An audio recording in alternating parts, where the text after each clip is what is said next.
काबिल एहतराम हज़रात उलमा, अमायदीन शहर, नौजवानान मिल्लत और काबिल एहतराम इस्लामी माओ और बहनों, अल्लाह करे कि वाकई ये मजलिस अल्लाह की रहमत से बाबरकत मजलिस हो। हम दावा तो नहीं करेंगे कि ये बाबरकत मजलिस है, लेकिन हम अल्लाह ताला से उम्मीद करेंगे कि ज़रूर अल्लाह ताला हमारे इस जमा होने में बरकत देगा और जिस मकसद से हम अल्लाह के इस घर में जमा हुए हैं, इंशाअल्लाह वो मकसद अगर हमारे अपने जहनों में ताज़ा हो और उसी मकसद के लिए हम यहाँ हाजिर हों, यानी कि अल्लाह और उसके रसूल की बातें सुनना और उन पर अमल पैरा होने की कोशिश करना। जो कुछ बातें हम पहले से जानते हैं तो उनकी याद दहानी हो जाती है, और जो बातें हम नहीं जानते हैं तो उनकी जानकारी हमको हो जाती है। तो इंशाअल्लाह हम हर तरह से फ़ायदा उठाने की हम कोशिश करेंगे, तो तब यकीनन हमारा यहाँ आना, उठना, बैठना, ये सब हमारे अपने खाते में जो नेक अमाल का दफ्तर है तो उसमें अल्लाह ताला ज़रूर लिखेंगे, हमारे अपने नामा अमाल में इंशाअल्लाह अल्लाह ताला दर्ज फरमाएंगे। हज़रात व ख़वातीन, मैं इस वक्त मेरी अपनी बात शुरू करता हूँ प्यारे नबी अलैहिस्सलातु वस्सलाम की एक हदीस से। अम्र बिन औफ अंसारी रज़ियल्लाहु ताला अन्हु इस हदीस के रावी हैं। कहते हैं कि अल्लाह के नबी सल्लल्लाहु अलैहि वसल्लम ने अबू उबैदा बिन जर्राह रज़ियल्लाहु ताला अन्हु को बहरैन की तरफ रवाना किया था। वहां के जो लोग टैक्स देने वाले, जिजिया देने वाले, वो सब जमा करके लेकर आए। अबू उबैदा रज़ियल्लाहु ताला अन्हु गए बहरैन और वहां से माशाअल्लाह बहुत सारा माल ऊंटों पर लाद कर लेकर आ गए मदीना मुनव्वरा। तो मदीने में जब ये सारे ऊंट लाकर बिठा दिए गए, उस वक्त सहाबाए किराम को भी खबर हो गई कि अबू उबैदा रज़ियल्लाहु ताला अन्हु बहरैन से लदे फंदे आए हैं, खूब माल लेकर आए हैं। सहाबा अल्लाह के नबी सल्लल्लाहु अलैहि वसल्लम को फजर की नमाज में ही जा लिए। जैसे ही आप नमाज से फारिग होते हैं,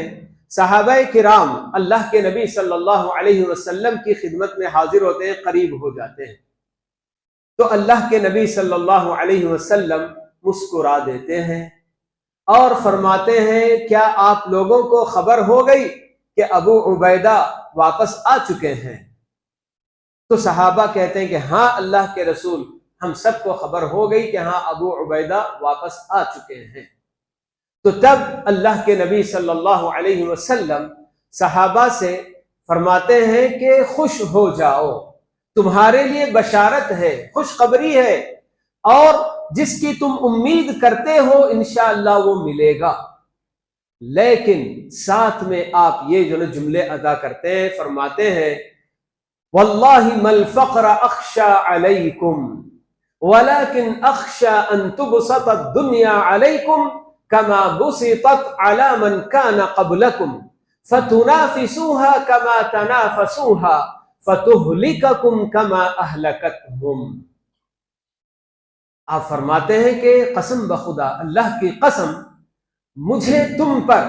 फक्र फाके का कोई डर नहीं है कि फक्र फाके की वजह से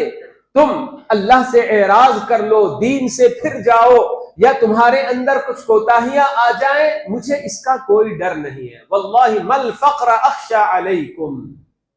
लेकिन मुझे जिन बातों का अंदेशा है, मैं जिस बात से खौफ खाता हूं, डरता हूं,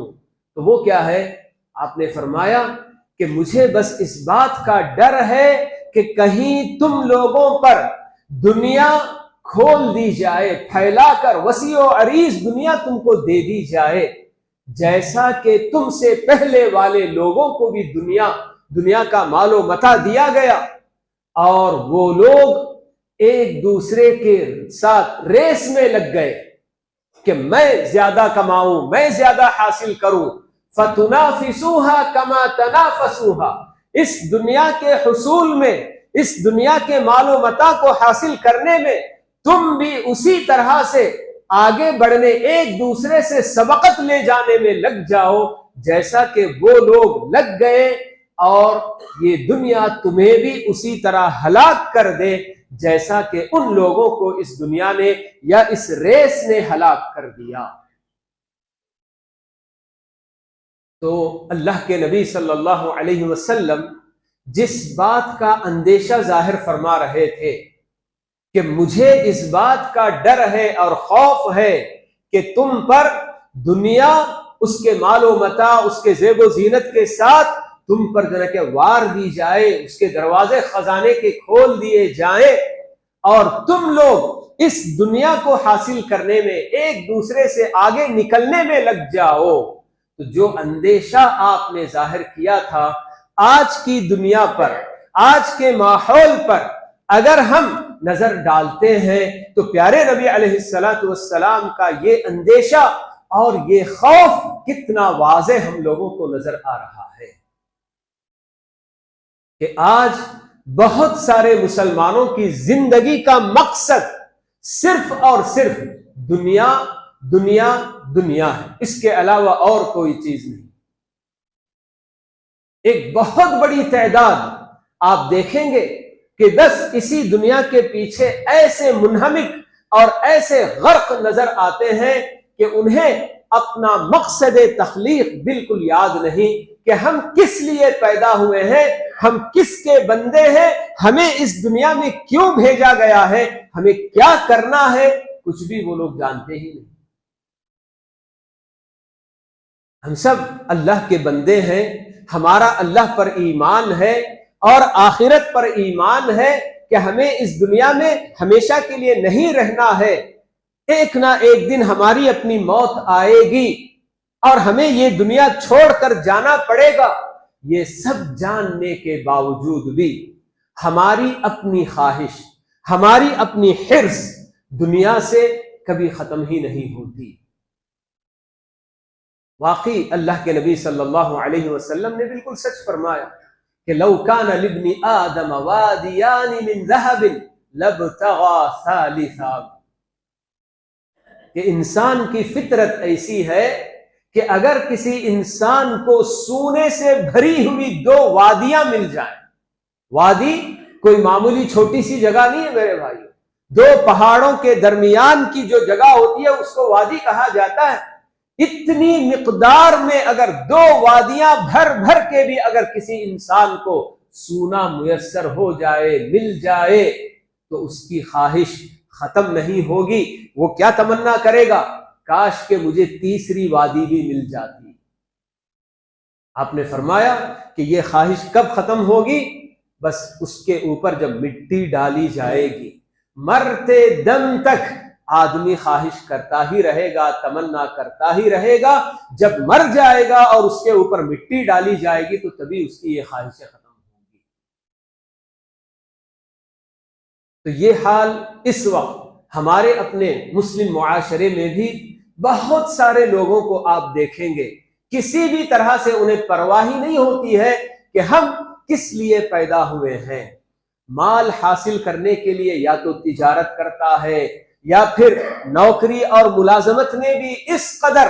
बिल्कुल मुनहमिक नजर आते हैं कि नमाज के औकात में लोग उठकर अपनी ड्यूटी तो जाना चाहते सवेरे सवेरे, मगर मस्जिद पर से गुजर भी होता है, नमाज पढ़कर हम जाएंगे, ये उनकी तौफीक नहीं होती। दुनिया के अगर मैं जरा सा लेट हो गया तो फिर वहां मेरे लिए दरवाजा बंद हो जाएगा, या फिर वहां मेरे लिए कुछ न मेरी अपनी मजदूरी में कुछ कटौती हो जाएगी। ये सब खौफ इंसानों को ऐसा बिल्कुल लाहिक होता है कि वो बिल्कुल भी जन के दीन की कोई परवाह नहीं करते और अपने परवरदिगार की बंदगी की उनको जरा भी फिक्र जना नजर नहीं। वैसे हम सब जानते हैं कि इस माल और दौलत को हासिल करने के लिए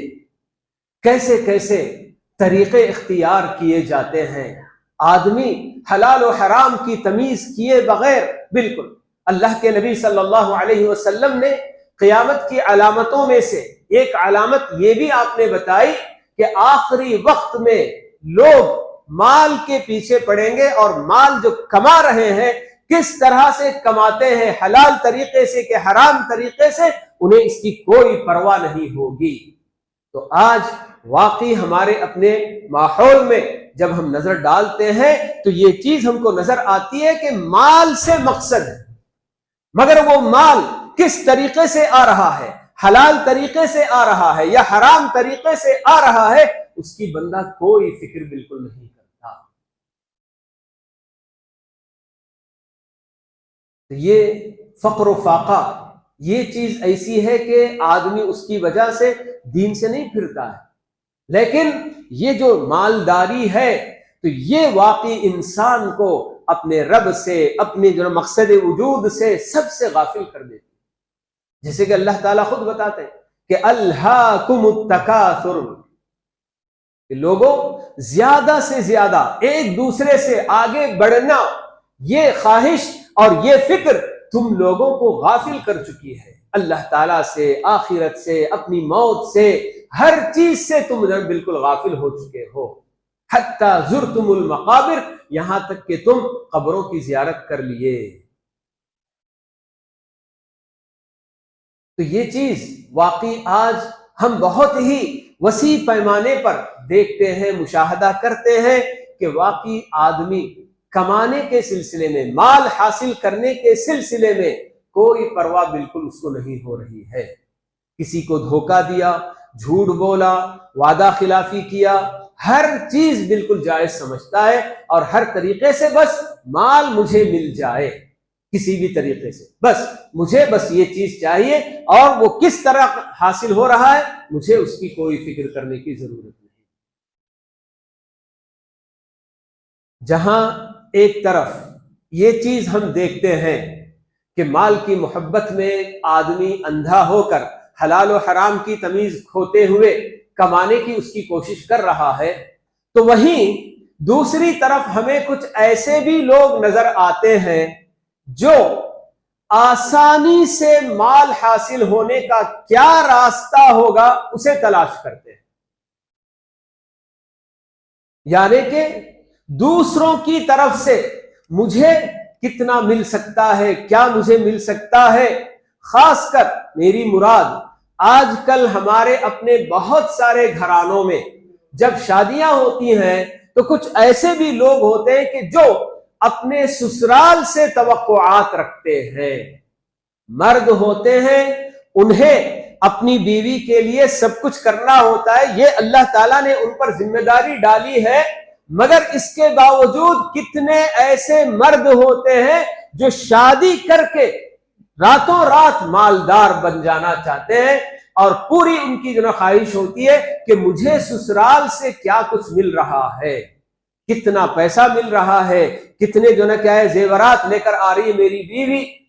क्या क्या इस तरह के बिल्कुल जो ना क्या ख्वाहिशात के इजी मनी, जैसे कहते हैं कि आसानी के साथ मुझे पैसा हासिल हो जाए,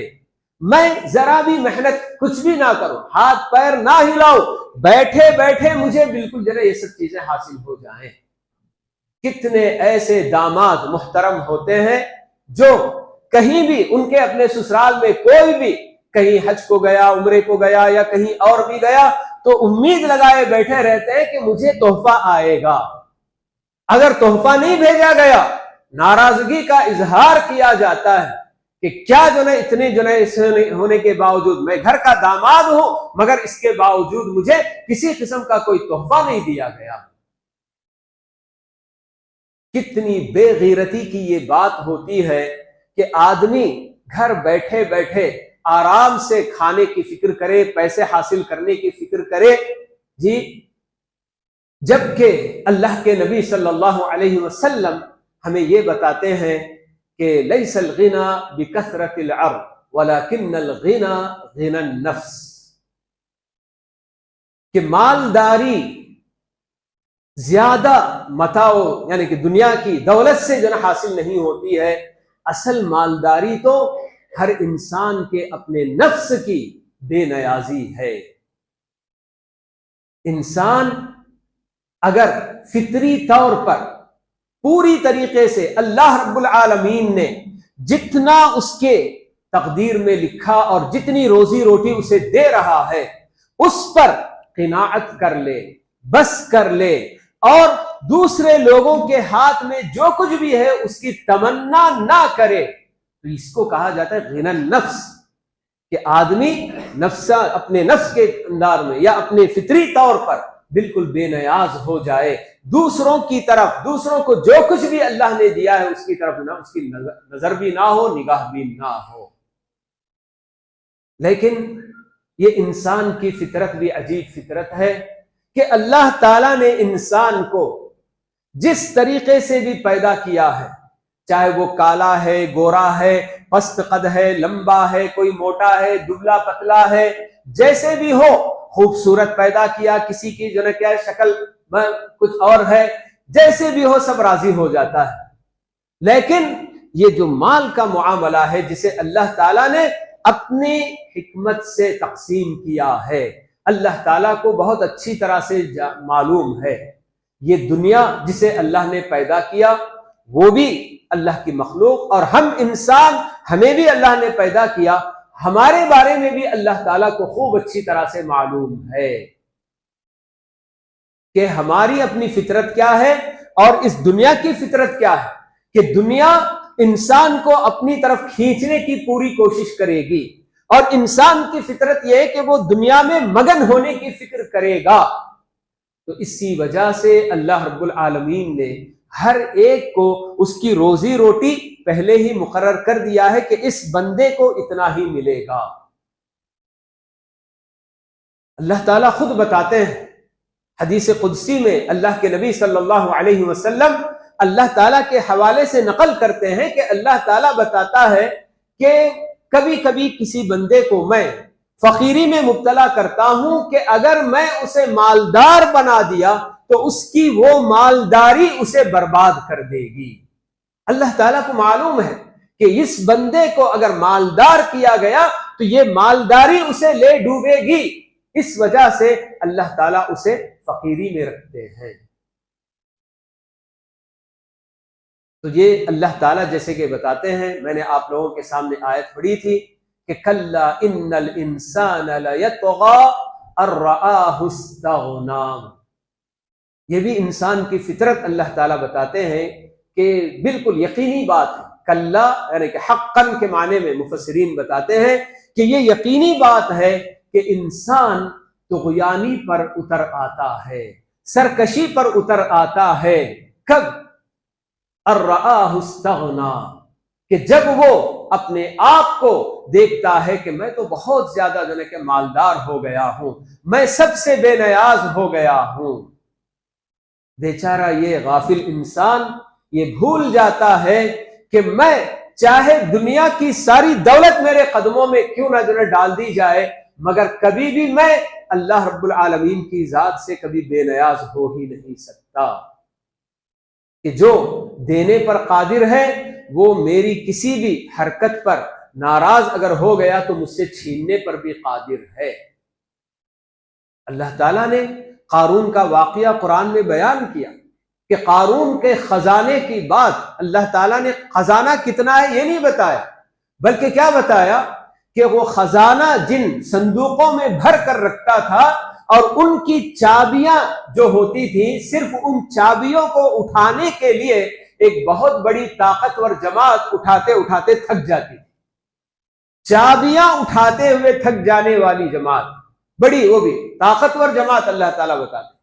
तो जब इसका ये हाल, चाबियों का इतना हाल है, तो उसका खजाना कितना रहा होगा अल्लाह बेहतर जानता है। मगर जब इस बंदे के अंदर तकब्बुर और गुरूर पैदा हो गया जी, वो जब ये कहने लगा कि ये सारा मैंने अपने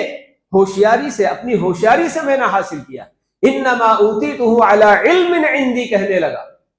भाई इसमें जो ना अल्लाह का क्या कमाल है, अल्लाह ने क्या दिया है, ये जो कुछ भी मैंने हासिल किया है, कमाया है, ये सब मैंने अपने हुनर से, मैंने अपनी होशियारी से मैंने हासिल किया है। ये तकब्बुर और गुरूर अल्लाह ताला को किसी भी बंदे का कभी पसंद नहीं आता। तकब्बुर की, गुरूर की सजा अल्लाह ताला फौरन दे देते हैं। तो वैसे ही बिल्कुल अल्लाह ताला ने उसके पूरे खजाने के साथ उसे जमीन में धंसा दिया। फखसफना बिही व बिदारिहिल अर्द, अल्लाह ताला जो बताते हैं। तो इंसान कभी ये ना सोचे, बिल्कुल ये ना भूले कि मैं चाहे कितना बड़ा मालदार क्यों ना हो गया, मगर मैं कभी भी मेरे अपने रब का मोहताज हूं। कदम कदम पर मैं उसका मोहताज हूं। वल्लाहु हुवल गनी व अंतुमुल फुकरा, अल्लाह ताला यही बताते हैं कि लोगों तुम हमेशा अल्लाह ताला के मोहताज हो, लेकिन बस अल्लाह ताला की जात है जो किसी का मोहताज नहीं, वो सबसे बेनियाज है। लेकिन आज हम देखते हैं कि किस तरह से ये मालो दौलत जी, ये पैसा कितने लोगों को किस कदर जी तुगयानी में मुब्तला करता है, सरकशी में मुब्तला कर रहा है। और बहुत आप देखेंगे बहुत सारे क्लिप्स वगैरह भी लोगों को इबरत के लिए बोल के ना बताए जाते हैं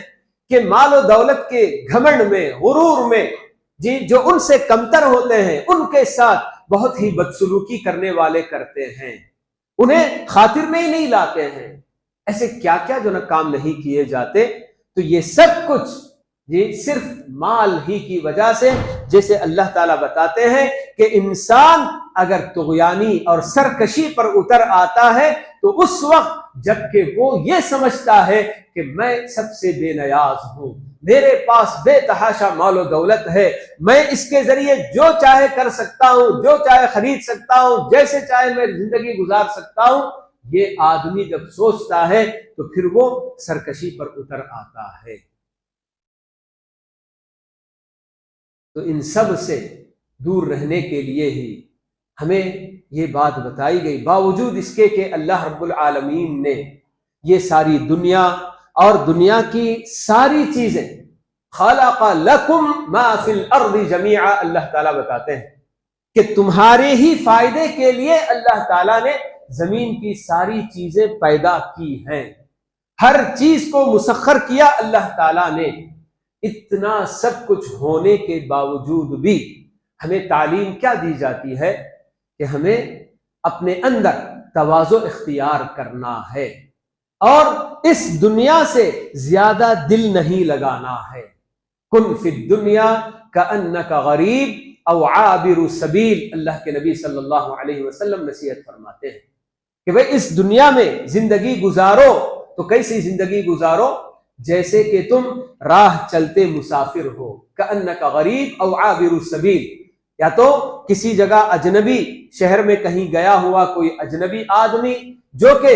नई जगह को अपना असल मस्कन नहीं समझता है, बल्कि जैसे ही काम खत्म होता है फौरन अपने घर बार और अपने बीवी बच्चों में वो लौटना चाहता है। तो इस तरह से दुनिया की जिंदगी तुम गुजारो। या फिर राह चलते मुसाफिर की तरह से कि मुसाफिर कभी कभी रास्ते में थोड़ी देर के लिए आराम करने के लिए वक्त गुजारता है थोड़ा सा, और फिर उसके बाद अपने मंजिल की तरफ चल पड़ता है। हम में से हर शख्स जानता ही है कि ये दुनिया, ये भी गोया कि हमारे अपने लिए गुजरगाह गुजरने की जगह है। यहां से बस हमारी अपनी मंजिल या तो हमेशा के लिए जन्नत या हमेशा के लिए जहन्नम। तो ये हमारी अपनी मंजिल है। तो इस मंजिल की तरफ रवां दवां हम इंसान जिंदगी गुजारते हुए हमें ये तालीम दी जा रही है कि हमें इस दुनिया से ज्यादा दिल ना लगाएं। क्यों? इसलिए कि कुरान मजीद की आयतों में अल्लाह ताला ये सब बताते हैं। सूरह अनआम में भी, सूरह आराफ में भी अल्लाह ताला दोनों सूरतों में इस मजमून को जिक्र किया हुआ है कि जब इंसान इस दुनिया में ज्यादा दिल लगा लेता है तो वो पहले खुद फरामोशी में मुब्तला होता है, अपनी हकीकत भूल जाता है कि मैं कौन हूं। एक हकीर नुत्फे के कतरे से पैदा होने वाला मैं इंसान, इस हकीकत को वो भूल जाता है और बिल्कुल तकब्बुर करने लग जाता है। जैसे कि अल्लाह ताला ने कौम आद के बारे में बताया कि अल्लाह ताला की सारी नेमतें अल्लाह ताला ने उन लोगों को हट्टा कट्टा बनाया था, जिस्मानी तौर पर खूब ताकत दी थी, सब कुछ था, तो तुग़यानी पर उतर आए, सरकशी पर उतर आए और कहने लगे कि मन अशद्दु मिन्ना हुआ, हमसे बढ़कर कौन है ताकत में। तो अल्लाह ताला ने उनको याद दिलाया, अवलम यरौ अन्नल्लाह अल्लज़ी खलक़हुम हुवा अशद्दु मिन्हुम हुवा, क्या इन्हें नहीं मालूम, क्या ये भूल गए कि जिस अल्लाह ने इन्हें पैदा किया है वो इनसे भी ज्यादा ताकतवर है। यही नतीजा होता है कि आदमी जब इस दुनिया के लिए जीने लग जाता है और उसे अल्लाह भी याद नहीं रहता, जैसे कि अभी मैं बता रहा था कि आदमी सबसे पहले खुद फरामोशी में मुब्तला होता है और ये खुद फरामोशी उसे खुदा फरामोशी तक लेकर चली जाती है। बिल्कुल भूल जाता है कि अल्लाह ताला को भी भूल जाता है, आखिरत को भूल जाता है और अपने आमाल के जजा और सजा के कानून को भूल जाता है, किसी चीज की उसको फिक्र नहीं होती है। तो इसलिए हमें ये जो है क्या तालीम दी गई कि हाँ, दुनिया यकीनन तुम्हारे अपने फायदे के लिए बनाई गई है, सब कुछ है, मगर इसकी फितरत यह है कि ये लुभाती है। इन्नद दुनिया हुल्वतुन खदीरा, अल्लाह के नबी सल्लल्लाहु अलैहि वसल्लम एक और हदीस के अंदर बताते हैं कि ये दुनिया बड़ी मीठी भी है, लज्जत इसकी बड़ी मिठास इसके अंदर है और देखने में बिल्कुल जो है कि दिल को लुभाने वाली। हाँ, हरी भरी ये दुनिया नजर आती है तो आदमी इसके पीछे पड़ जाता है, धोखा खाने लगता है। लेकिन दुनिया की भी ये फितरत है कि जो आदमी जितना ज्यादा इसके पीछे भागता है, दौड़ता है, तो दुनिया उसे अपने पीछे दौड़ाती है, आओ मेरे पीछे और आओ और आओ, ऐसे ही उसको मिलती भी नहीं हो, बस उसके पीछे भागते रहता है। लेकिन जो आदमी दुनिया को अपने पैरों से लात मारता है, ठुकराता है, तो दुनिया फिर उसके पीछे आने की कोशिश करती है। तो ये अपनी जगह पर हमारे अपने दीन में हमें ये बात बताई गई है कि हाँ, ये मालदारी ऐसी चीज है कि बहुत सारे लोगों के लिए बहुत बड़ी नुकसानदेह चीज साबित होती है, लेकिन हर मालदार के लिए ऐसा नहीं होता, बल्कि कुछ अल्लाह के बंदे ऐसे भी होते हैं कि जिन्हें अल्लाह ताला ने खूब माल और दौलत से नवाजा भी, और उसी के साथ साथ जब उस माल को अल्लाह रब्बुल आलमीन के रास्ते में खर्च करने और नेकी के कामों में उनको जो ना खर्च करने की अल्लाह ताला तौफीक दे देता है, तो फिर वो मालदारी उनके अपने हक में बहुत बड़ी नेमत भी साबित होती है। जभी तो अल्लाह के नबी सल्लल्लाहु अलैहि वसल्लम दो ऐसे बंदों का जिक्र करते हैं कि जिन पर रश्क किया जा सकता है, आदमी तमन्ना भी कर सकता है कि मैं भी ऐसा हूं तो कितना अच्छा होगा। एक वो आलिम जिसको अल्लाह रब्बुल आलमीन इल्म की दौलत से नवाजा, तो वो खुद भी उस पर अमल पैरा होता है सीखकर, और दूसरों तक भी सारी बातें पहुंचाता है और उनको जो है कि अमल पैरा होने की जो दावत देता है। तो ऐसा आलिम, तो इस पर भी लोगों को रश्क करना चाहिए। और दूसरा आपने बताया कि वो मालदार कि जिसे अल्लाह रब्बुल आलमीन ने मालो दौलत से नवाजा और साथ ही साथ उसे अल्लाह के रास्ते में खर्च करने की तौफीक भी अल्लाह ताला ने उसको दे दी, तो ऐसे मालदार पर भी रश्क किया जा सकता है, तमन्ना की जा सकती है कि काश के अल्लाह ताला मुझे भी ऐसा देता तो मैं भी उसकी तरह से खर्च करता, ये सब होता। तो अलमुहिम कहने का मतलब यही था कि हमारे अपने पास एक तरफ से इस दुनिया के हुसूल के लिए हराम और हलाल की तमीज खोकर आदमी उसे कमाने की फिक्र करता है, और जब ऐसा करने लग जाता है तो फिर उसके बाद उसे माल की ये हिर्स इतनी उसके अंदर बिल्कुल जो है घुस जाती है कि ना वो इसको कैसे खर्च करना है, क्या है, वो भी भूल जाता है, और बहुत सारी मासियतों में, नाफरमानियों में खर्च करने लगता है। और इसी तरह से अल्लाह ताला के हुकूक क्या हैं, बंदों के हुकूक क्या हैं, अल्लाह ताला ने मुझ पर क्या क्या जो है क्या है जिम्मेदारियां डाली हैं, इन सब से बिल्कुल जो है क्या है मुंह फेर लेता है। तो ये बहुत बड़ी आफत है कि आदमी इस तरह से जब करने लग जाता है तो उसके लिए ये माल नेमत होने की बजाय बहुत बड़ा फितना जो है बन जाता है, बहुत बड़ी आजमाइश की चीज जो है बन जाता है। अल्लाह के नबी सल्लल्लाहु अलैहि वसल्लम ये भी बताते हैं कि इन्ना लिकुल्लि उम्मतिन फितना व फितनतु उम्मती अलमाल। हर उम्मत में अल्लाह ताला ने कोई ना कोई ऐसी चीज रखी है जो उनके लिए इम्तिहान और आजमाइश का जो सबब बनती है, और मेरी उम्मत का बहुत बड़ा फितना आपने बताया कि माल। वैसे आपने और भी फितनों के सामान और असबाब बताए हैं, आजमाइश और इम्तिहान की बात है जी, जैसे कि खुद अल्लाह के नबी सल्लल्लाहु अलैहि वसल्लम बताते हैं कि मा तरक्तु बादी फितनतन अगर्रा अला रिजाली मिनन निसा। ये भी आपने बताया कि मैंने अपने पीछे मर्दों के लिए औरतों से बड़ी आजमाइश मैंने नहीं छोड़ी। ये भी अपनी जगह पर बहुत बड़ा फितना, लेकिन माल और दौलत का फितना ऐसा कि हर आदमी उसके पीछे जो क्या है भागने की फिक्र करता है, उसके पीछे रहने की फिक्र करता है। तो इसलिए हमारे अपने लिए जी, हमारे अपने दीन में जो तालीमात हमको दी गई हैं, माल और दौलत के कमाने करने के सिलसिले में हमें बताया गया कि कल क़यामत के दिन अल्लाह रब्बुल आलमीन के रूबरू जब बंदे खड़े होंगे तो उस वक्त हर बंदे के लिए जब तक वो 4 बातों के जवाब, सवालों के जवाबात नहीं दे लेगा, तब तक उसके कदम हशर के मैदान से टलेंगे नहीं। तो उसमें से एक आपने क्या बताया, वअन मालिही मिन ऐना इक्तसबहु व फीमा अनफक़हु। हर इंसान से उसके माल और दौलत के ताल्लुक से जरूर पूछा जाएगा कि भाई तुमने कैसे कमाया और कहां कहां खर्च किया। ये वो चीज है जिसे प्यारे नबी अलैहिस्सलातु वस्सलाम ने हमें इसी दुनिया की जिंदगी में हमको बता दिया है। अगर ये सब बातें हमें नहीं बताई गई होती और अचानक वहां पहुंचने के बाद ये सवाल होता तो हम तो बिल्कुल हक्का बक्का रह जाते, लेकिन हमें पहले ही से ये सवाल बता दिया गया है कि क़यामत के दिन हर बंदे से जरूर ये सवाल होगा उसके अपने माल और दौलत के ताल्लुक से कि तुमने कैसे कमाया और कैसे इसका खर्च किया। जब ये सवाल हमारे अपने लिए बिल्कुल वाज़ेह है, हमारे सामने है, तो हमें इस सवाल के जवाब के लिए हमको तैयारी जरूर करनी है। और उसके लिए बस यही तरीका कि हम अपनी जगह पर हलाल रोजी का एहतिमाम करें।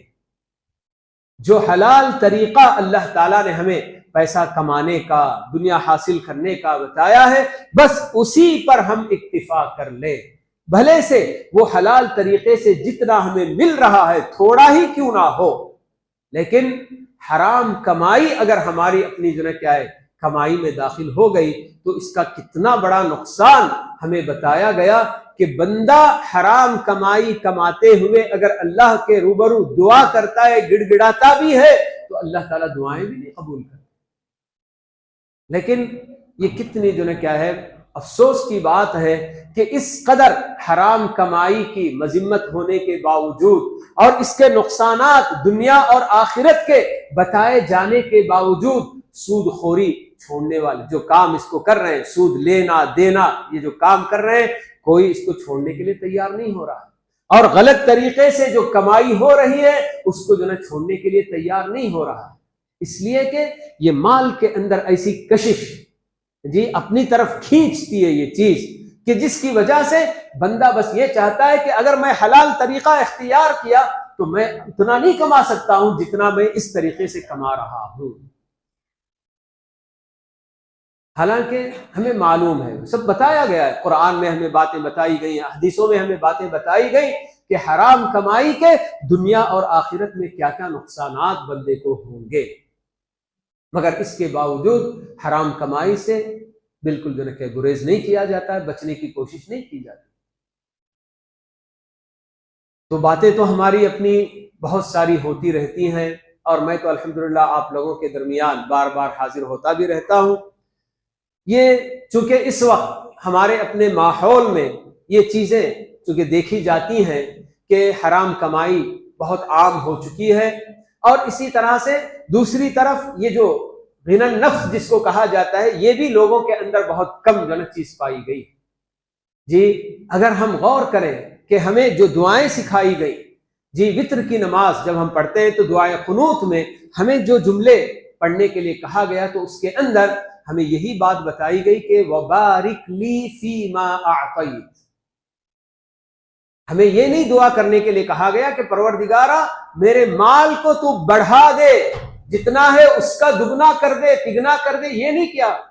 बल्कि बताया गया कि परवरदिगारा जो भी तूने दे रखा है उसी में बरकत अता फरमा। कितनी प्यारी दुआ है कि अगर हम जरा गौर करके ये सब दुआएं पढ़ते हैं तो आदमी कभी इन दुआओं से बेनियाज हो ही नहीं सकता, बार बार बराबर पढ़ता रहेगा। बारिक ली फीमा आतैत, बस यही हमको कहा गया कि जितना भी तूने दिया है उसमें बस बरकत अता कर दे। बरकत की नेमत हासिल हो गई तो फिर आदमी बहुत सौ से बिल्कुल बेनियाज हो जाएगा। यकीनन जी ऐसी बात है कि अल्लाह ताला हमें बस उसका मोहताज बनाए रखे, लेकिन और लोगों सा बिल्कुल भी हमें मोहताज ना बनाए। तो हजरात व ख़वातीन, बस यही कुछ बातें थी जो मैंने आप लोगों के सामने रखने की सोची थी, तो मैंने वो बातें आपके सामने रखी हैं। अल्लाह रब्बुल आलमीन से दुआ है कि अल्लाह ताला हम सबको हमारी अपनी कमाई हलाल तरीके से करने की अल्लाह ताला हम सबको तौफीक नसीब फरमाए, और इस दुनिया के पीछे पड़ने की बजाय जो कुछ अल्लाह रब्बुल आलमीन ने हमें अता किया है उस पर क़िनाअत करते हुए, बस करते हुए अल्लाह ताला से बरकत की दुआ मांगने की अल्लाह ताला हम सबको तौफीक नसीब फरमाए। और जो कुछ भी अब तक गलत तरीके से कमाया हुआ माल भी है, जी धोखा देकर, झूठ बोलकर या किसी का गसब करके, बंदा उसको वापस लौटाए। जिन लोगों को उसने धोखा दिया है उनको वापस लौटा दे, यही तौबा का जन तरीका है।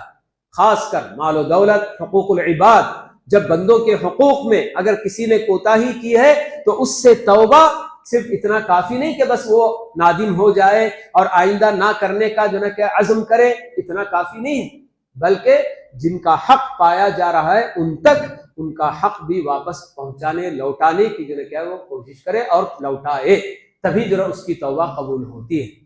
तो बहरहाल अल्लाह रब्बुल आलमीन हम सबको जी दीन की बातें सीखने और उन पर अमल पैरा होने की अल्लाह ताला सबको तौफीक नसीब फरमाए, आमीन। और इसी के साथ मैं इस प्रोग्राम के मुनाकिद करने वाले हमारे अपने मस्जिद अब्दुल्ला के तमाम जिम्मेदारान और हमारी अपनी जमीयत के सभी जिम्मेदारान को मैं जो है क्या शुक्रिया अदा करता हूँ अल्लाह रब्बुल आलमीन के शुक्र के बाद। और इसी पर मैं अपनी बातें ख़त्म करता हूँ। वसल्लल्लाहु वसल्लम अला नबीना मुहम्मद व अला आलिहि व अस्हाबिहि अजमाइन।